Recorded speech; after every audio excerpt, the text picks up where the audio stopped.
Otep, bien-aimés frères et sœurs, vous connaîtrez la vérité et la vérité vous affranchira. Ça, c'est pas moi qui le dis, c'est la Bible qui le dit.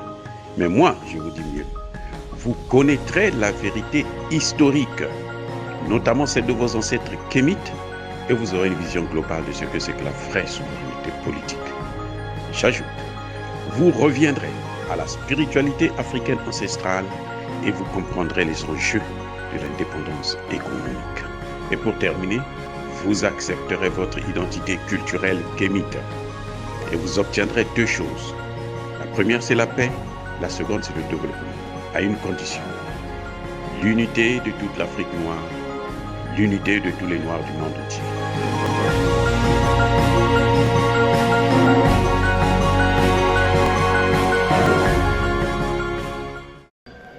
Bien-aimés frères et sœurs, vous voyez très bien comment Tshisekedi se déplace à longueur de journée. Et je tenais à vous faire la différence entre un ministre des Affaires étrangères et un président de la République. C'est une occasion pour moi de vous faire cette distinction afin que vous compreniez qui est Tshisekedi. Tshisekedi a été élu, réélu encore. Mais Tshisekedi se comporte exactement comme s'il était le ministre des Affaires étrangères. C'est lui-même qui va sur place pour aller négocier des contrats, pour aller négocier d'ailleurs quel contrat, des mauvais contrats. Il est allé négocier là en Turquie comment il faut assainir la ville de Kinshasa.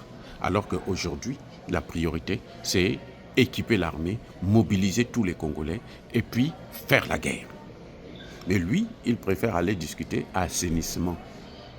Pendant 5 ans, il n'a pas fait l'assainissement. Il n'a pas eu le temps de faire l'assainissement. C'est maintenant qu'il va chercher les Turcs pour faire l'assainissement de la ville de Kinshasa. Mais attendez, il y a quelque chose qui ne va pas dans la tête de ce type. C'est le ministre des Affaires étrangères qui doit voyager comme ça, à moins d'être un président touriste. Ce que je pense même aujourd'hui, parce que Tshisekedi ferait mieux d'être ministre des Affaires étrangères et qu'il laisse la place de président à quelqu'un d'autre.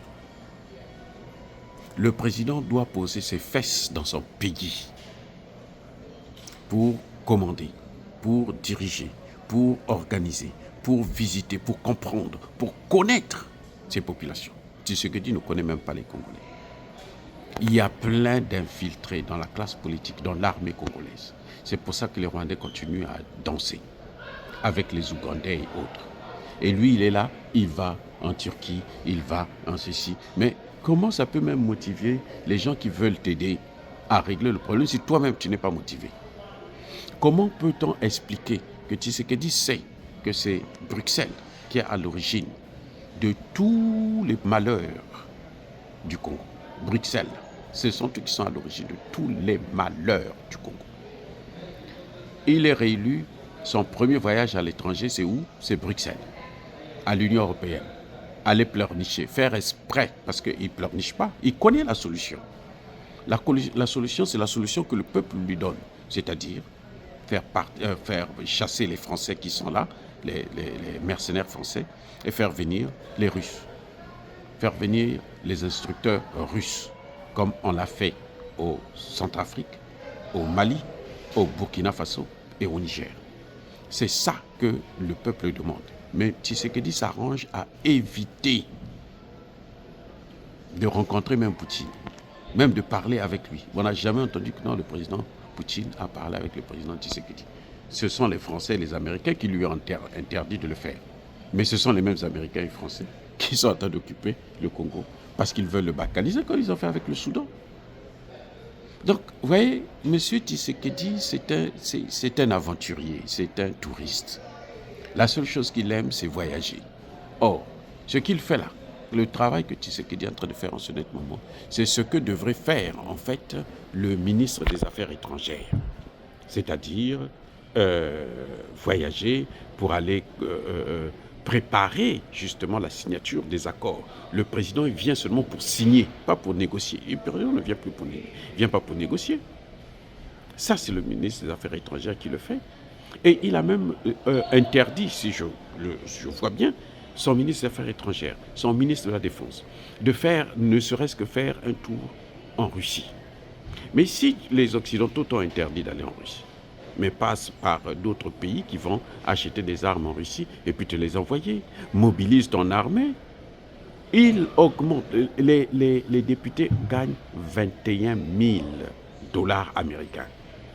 Alors qu'un soldat sur le terrain gagne moins de 200 dollars américains. Vous ne voyez pas que c'est une injustice, c'est une ignominie, c'est une irresponsabilité totale? Non, M. Tshisekedi doit prendre ses responsabilités. Mais ce que je voudrais dire à Tshisekedi, à force de ne pas écouter son peuple, à force de ne pas faire ce que veut ton peuple, si ces gens-là arrivent à te tuer, ils vont mettre tout sur ta propre tête. Que non, on l'a tué parce que le peuple là ne l'aimait pas. Donc, le coup d'État se justifie. Ils vont organiser, monter la tête à ce peuple pour que ce peuple-là puisse vous attaquer et vous haïr, vous chasser même du pouvoir. Il ne faut pas, comment dirais-je, espérer qu'un peuple va vous soutenir pendant très longtemps, alors que vous ne faites que le trahir.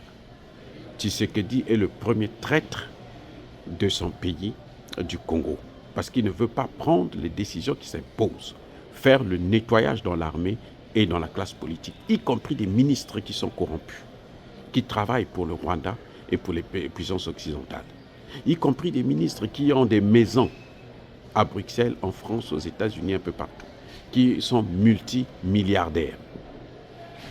Et il ne veut pas les faire partir, il ne veut pas faire le nettoyage. Ok, nous allons voir. Mais sachez-le, qu'un peuple insatisfait finit par se révolter contre ses leaders. Un peuple insatisfait finit par se révolter contre ses leaders. Monsieur Tshisekedi n'est pas ministre des Affaires étrangères, il est président de la République. Son rôle, ce n'est pas de voyager à longueur de journée, mais son rôle, c'est de rester sur place, de réfléchir sur les dossiers que lui présentent ces ministres qui voyagent partout dans le monde pour aller chercher des contrats, pour aller négocier des accords. Il a un ministre des Affaires étrangères, mais c'est lui-même qui va négocier. Regardez là en Turquie, il est allé négocier. À Bruxelles, il va pour négocier, pour demander, non, prenez des sanctions. Non, lui, il resterait chez lui. Est-ce qu'il est obligé de partir à Bruxelles, sachant que c'est même Bruxelles qui est à l'origine de ces problèmes? Est-ce qu'il est obligé? Dites-moi, est-ce qu'il est obligé? Non, il n'est pas obligé, mais il fait tout pour qu'il puisse se déplacer, pour qu'il puisse voyager. Il veut faire le tourisme, il n'a qu'à se mettre de côté et d'autres gens vont faire le boulot. Parce que si ce n'est que ça qu'il attend, eh bien, ce touriste-là, un jour, il partira et il ne reviendra plus. Parce que les Congolais auront déjà changé de leader. Dire cela, c'est inciter à la haine ou à la violence, non.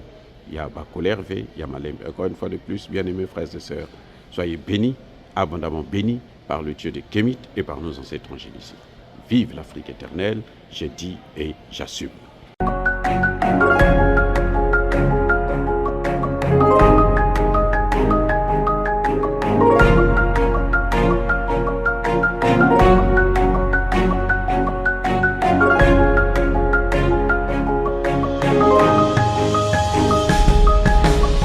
Eux, ils marchent par la foi et non par la vue. Mais moi, je vous conseille vivement de marcher par la connaissance scientifique et historique, notamment celle de nos ancêtres kémites, par les 5 sens et par l'intelligence. Otep, vive l'Afrique éternelle et que Dieu vous bénisse. Abou Apia.